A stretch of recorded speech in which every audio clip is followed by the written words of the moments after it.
Cannot wait for this one. It's going to be a great way to start the day. Happy Sunday to you.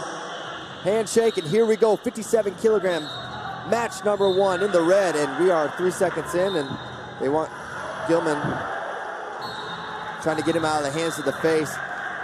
And I tell you, the last time these two wrestled, Gilman got to this righty collar, got real low, was able to drive his feet and get Cruz on the edge.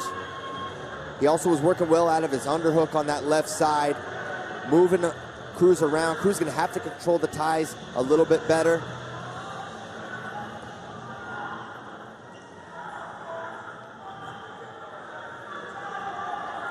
On the leg attack side, it was Gilman taking a straight single to Cruz's right leg. That's how he was able to generate some of his offense, and Cruz gonna get one for passivity early. Gilman just getting low and driving. Back to that righty collar. You see Cruz has nice low ankle stuff. Extremely fast from the outside, which Gilman not gonna try to work from. There's that lefty underhook. Gilman can get to this position and drive, control center really well. We'll see if he can generate offense from it. Gilman's got a great single leg both sides. Goes knee pull to Gilman, to Cruz's right, and he'll go more of a straight single sometimes to the left, but he's got it all. Really adept finisher, great from short offense as you see him driving almost like an Iranian. And he's got him on the edge, and they're gonna hit Cruz a second time, which means he's going on the shot clock. 30 seconds to score, or Gilman will get a point. Back to that righty club for Gilman, who's a world silver medalist. There you see, back to that lefty underhook. That's a position you're gonna see a good bit today. Now he's got him towards the edge, and Gilman's not gonna wait for the shot clock to expire. He's gonna try to score points. And this is a position he ended up in a lot against Dayton Fix. They're gonna say he stepped out. So 1-0 Gilman, right before the shot clock was set to expire. And mentioning that lefty underhook and kind of inside control. We'll see Daringer uses that. Isaiah Martinez really good there. Now, Cruz just kind of putting a hand on him that's staying real low, and Gilman trying to release that pressure to a snap so he can get to work from the short offense. Another position he was able to score against Cruz in their earlier meeting 2 years ago.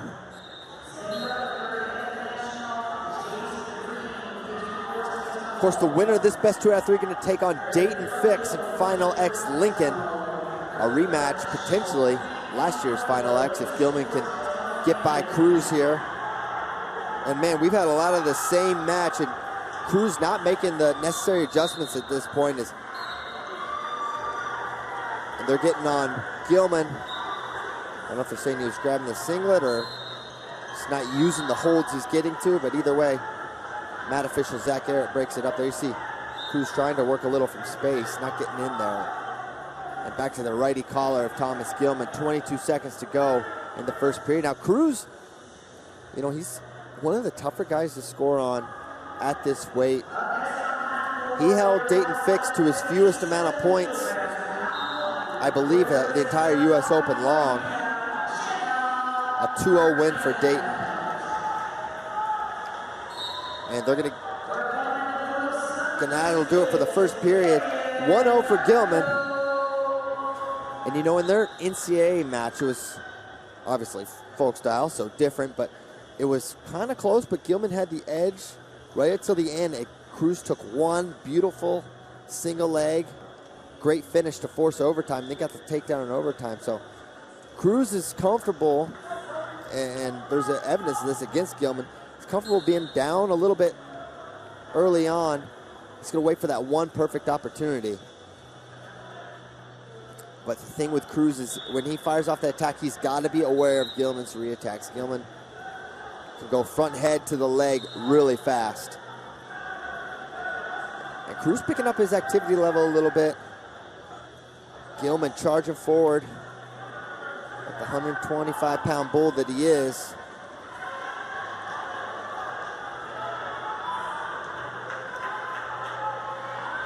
And he's got Cruz on the edge again. And there's another point, 2-0.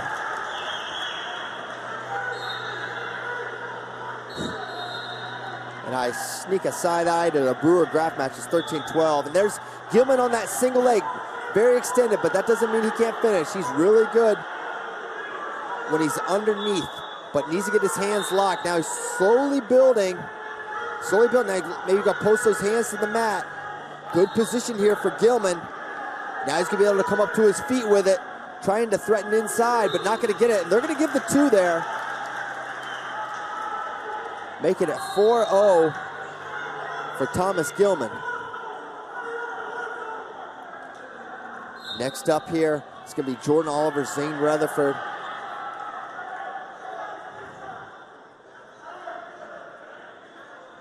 Lefty collar now for Thomas Gilman.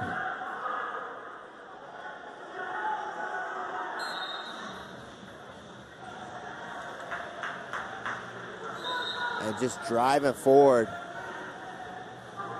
Cruz hadn't had any answers at this point.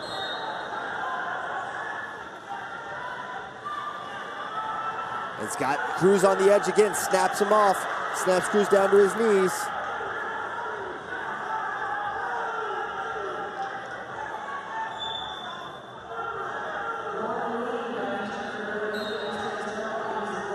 (16-16) between Graf and Brewer. There's a shot. Gilman catches him, now in front head. Circling hard to his right.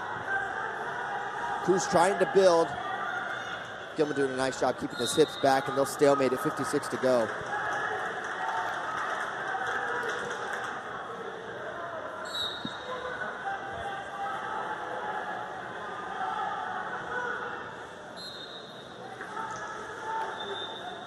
Nice righty club there from Gilman. Faking at the ankle is Cruz, but Cruz not got his hands on the legs yet. They're looking for that low shot to Gilman's left leg, but it's not there. Same shot again.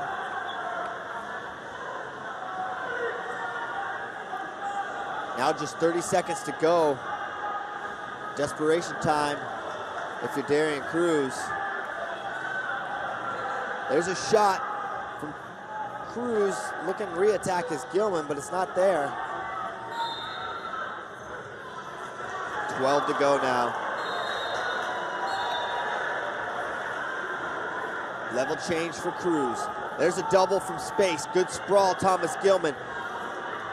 And with that, Thomas Gilman going to take match number 1 here against Darian Cruz, a 4-0 winner. And he's a match away from a rematch against Dayton Fix. Vintage Thomas Gilman win, controlled every aspect of the match.